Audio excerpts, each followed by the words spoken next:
Hey everybody, welcome back to the People Process Progress Podcast. I'm your host, Kevin Pinnell. Today we're going to explore some connections between seemingly disparate worlds. I'm going to nerd out a little bit on video games and share that as a 51-year-old bearded man, sometimes you need an escape.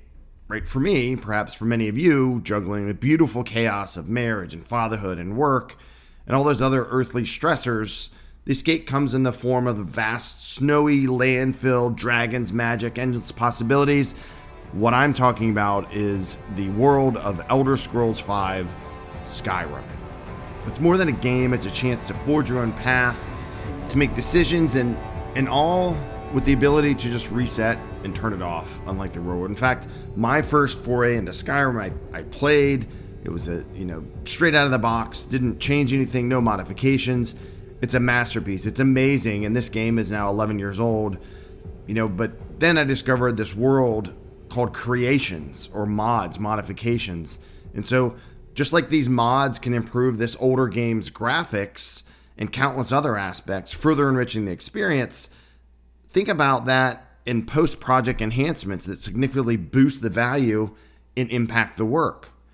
And believe it or not, that very freedom in the Skyrim game that I have when I'm in this pretend world, both in its initial form and then modded, it's surprisingly profound messages and lessons for the world of project portfolio management. So on today's episode, Fusro Portfolio, Lessons in Project Management for Skyrim, I'm going to talk about some of these parallels, and you don't have to be familiar with this game.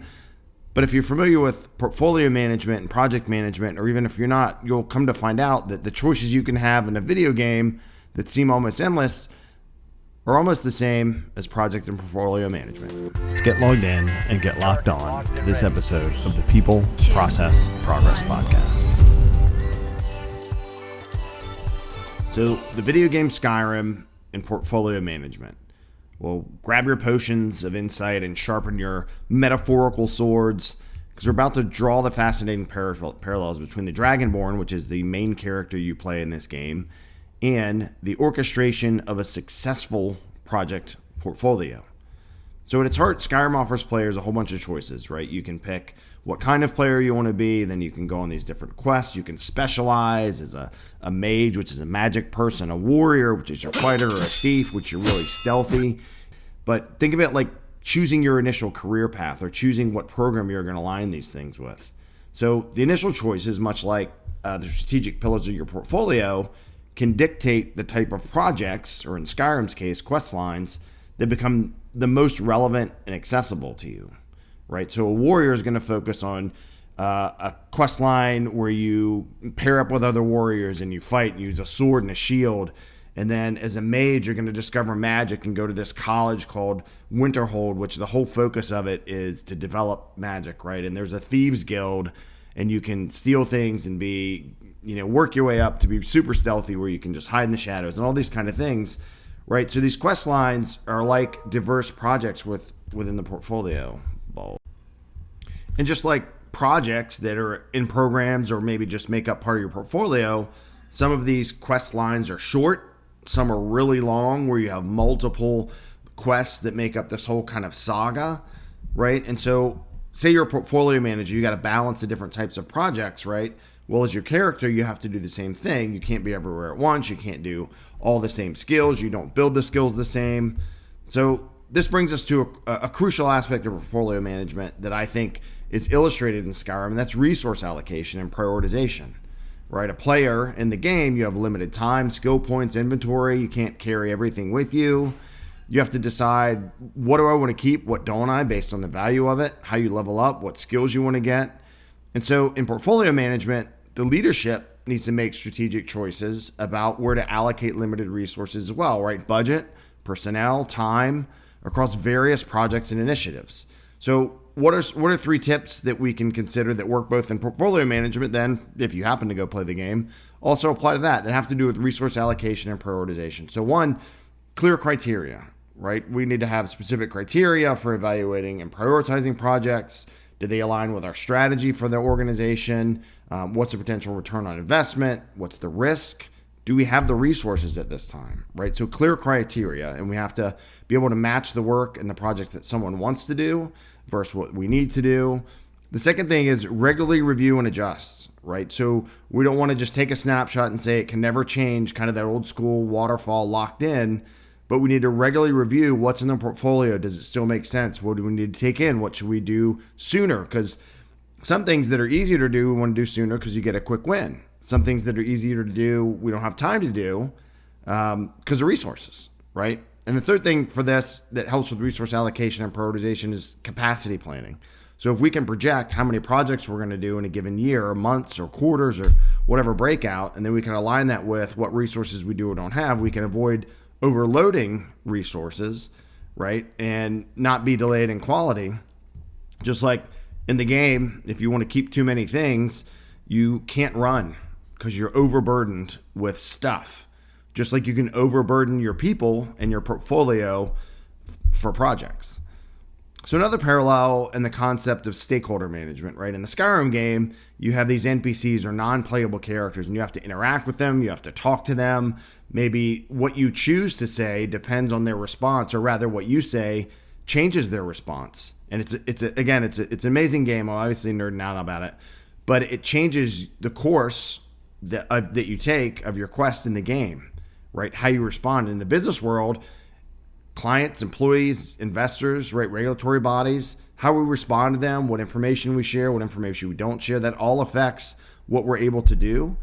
And I think to be a successful portfolio manager, we need to understand the needs and expectations of all the different groups, right? And if we fail to manage the stakeholder expectations, that's going to be a problem in the game. It can send you to a dead end where you don't get this ultimate quest and you get some sort of artifact or something. In portfolio management, you don't get approved, you don't get the budget, you don't get the time. So how do we effectively manage stakeholders? And again, stakeholders are folks that have an interest, either as a leader or a team member or both, or the folks that are going to use the product. So one, identify and analyze them, right? That's the old RACI chart, right? Who's responsible, who's accountable, who do we consult and ask questions, and how do we keep folks informed? But that's a good thing to do. It's a very good exercise and good to understand who is ultimately responsible for everything, which is typically your sponsor, often maybe your business owner, who's accountable for it, for getting it done, which is us, the project portfolio manager. And then there's other folks, our experts, we need to consult. And then some leaders, we just need to be informed if we don't need them to make a decision. The second thing is communicate proactively and transparently, right? We don't want to hide the status of the project. We don't want to sugarcoat what's happening. And of course, there's ways to say everything, but we don't want to say our project is good to go when it's on fire in the background just so because we're worried about what might happen. It's more helpful to be objective and transparent. And the third thing is actively listen, right? Actively listen to the feedback from your stakeholders. Be honest in the discussion you have with them as far as, does that seem practical what you've suggested, or the timeline you'd like this thing to happen? Just like in the game, if you answer a certain way, you could shut down the whole conversation. In real life, 100% that happens all the time, right? So another thing in Skyrim that is a great parallel to project and portfolio management is risk management, right? Should I go fight that group of 4 people when I'm a low-level person and I don't have a lot of power? Or should we undertake this project that is high risk and it's going to cost a lot, and the payoff could be good if we're successful, but we have to adjust on how we can do that, right? So we need to do a risk assessment. We need to mitigate risk, which means do something to lessen the impact if things go bad. So like in the game, I could lessen the impact if I take a couple shots with a bow and arrow and then I run away and then I move around from low level. There's strategies, right? And same thing for projects where I could spend a little money here and put a little more effort using internal resources here versus contractors, and a whole bunch of things you can do to assess the risk. And so here are 3 tips that I think are good for portfolio managers for risk management. So regular assessments, regular risk assessments. So proactively identifying and analyzing potential risks across the portfolio. We're always looking at that. What's the likelihood that something's going to happen, whether it's an internal factor or an external factor? Contingency plans. You've heard me talk about that here on the podcast plenty of times, that pace planning. Always know my primary plan on a sunny day, the weather's perfect, we got all the funds, what are we going to do? And then what's our alternate plan, because we now are at 75% funds and it's a little stormy outside. And then what's our contingency plan, where funding's been cut a lot, we have now half the time of a resource. And then our emergency plan, that E for pace, is this is worst case scenario where we need to get to a decision on we're going to limp through the project, or we're going to have to shut it off because we don't have the money and the time and the resources anymore. And then the third thing is we have to establish risk tolerance levels. So we can have a great risk matrix and have them identified, but we need to know who's comfortable with taking risk, who is not, what's a detriment to the organization or what's not, right? And so what can we actively mitigate or lessen the impact to or avoid, and what can we accept, right? Because some risk, one strategy for risk management is accepting the risk and saying, yep, we understand it's going to cost a little bit more, but we have the funds now, or that it's going to take more time from this resource, but we can dedicate them. Just like, again, if I'm a low-level player in the Skyrim game and I go up against a group of folks and don't have a lot of power, but I think I want to get that prize at the end of the quest, I might go for it. So if we want this, what done looks like, this output of this project is going to be such an advantage for folks, then it's worth taking the risk sometimes. So finally, let's consider progress and value realization, right? People, process, progress. So where people work in a process, the whole point is to make progress in some capacity, right? And so as you work through a video game like Skyrim, you get new abilities. You can take more hits. You can move a little faster. You get different magic, all these kind of nerdy things, as I say, that are cool in the game. And in a well-managed portfolio, also, you want to know, what am I getting out of this? And so that's where those key performance indicators, those KPIs come in, right? We want to measure the benefits realized. And in best practice form, we have set up our KPIs early in the process, and then we're just going to measure against them middle and ongoing. And so we want clear KPIs, clear key performance indicators with numbers, right? And not just, we want people to be more happy. Happiness and satisfaction, that's such a hard thing to measure, but you can use numbers. Like, let's say we want to reduce documentation time for staff, right, by whatever percent. So first we need to measure what's the documentation time for this particular task now. Then we're going to do the project. We're going to build the project around making that better with either technology or workflows or both. Then we're going to measure it again afterwards and know, hey, we reduced time by like 3 minutes, and it used to take 10 minutes and now it takes 7 minutes. So that's where you want to get a good comprehensive key performance indicator process and tracking, not just, and then by default, folks typically are happier if they're spending less time on administrative stuff. The second thing for progress and value realization is regularly monitor and report on value, right? So we're tracking those KPIs, but we're also talking about them regularly. We're on track for them. We're not on track for them. We think the money we're spending is being spent well because folks seem happier, right? So we want to be able to report on those regularly. And the third is celebrate milestones of success, right? So celebration should be built into every project plan because people are going to come together for many meetings. You're going to work for many hours. You're going to spend lots of money. There's going to be good times and sad times and frustration among the team. And just like I have a sense of accomplishment when I get through this cool quest to get this new power in the game, in the real world, it's even better because real people work together through tough times in the project. And now we come out on the other side and we've helped improve documentation that saved time. So let's say our nurses have more time with the patient. That's huge, right? Or whatever industry you're in. So the next time you find yourself perhaps in the world of Skyrim on the snowy peaks, take a few minutes to appreciate the principles at play, right? You're making choices and decisions on quests, right? You're managing resources. There's stakeholders through the non-playable characters that you have, right? And you're affecting your portfolio, which is the entire world, which is a vast expanse, just like in the real world where you have millions of dollars, multiple projects, different programs you're aligning. So while you might not be shouting "Fus Roda" in your next portfolio review, that's powers you get, these big shouts, and it's probably best not to be shouting things in the portfolio review.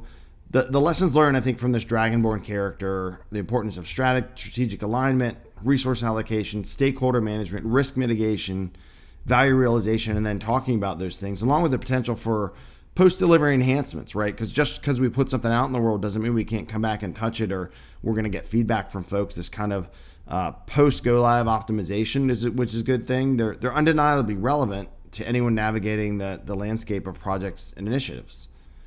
Thank you so much for joining me on this Fusro Portfolio episode of the People Process Progress podcast. I hope you found that exploration of the world of Skyrim and its surprising connections I think that it has to portfolio management insightful, perhaps even a little bit adventurous. If you want the ultimate adventure, getting yourself into a more stable mindset, more balanced physical form, spiritual alignment, consider purchasing The Stability Equation, 7 Pillars for a More Balanced Life on Amazon Kindle or paperback or hardcover. It's my first book. It came out last week. And it really is a journey of me being in a hard place, trying to find a lot of answers from different people, and then finding them both in books, online, and talking to other folks, my family and friends. And it's really, you're in one place. Google search for the solutions to problems many of us have, but don't know where to look, right? You're feeling anxious. You're in a depressive state. You've had past trauma. Someone was just diagnosed with something bad and it's upsetting you. And you're not sure how to process that physically or mentally or all of the above. And so the Stability Equation, those 7 pillars that I talk about in there of ownership, mindfulness, movement, boundaries, connection, sleep, and faith have really helped me work through hard times and help me maintain even in the normal times. So thank you for considering the book. Please join me next time. You can subscribe on Apple, Spotify, everywhere podcasts are played. Follow me on X and Instagram at PenelKG.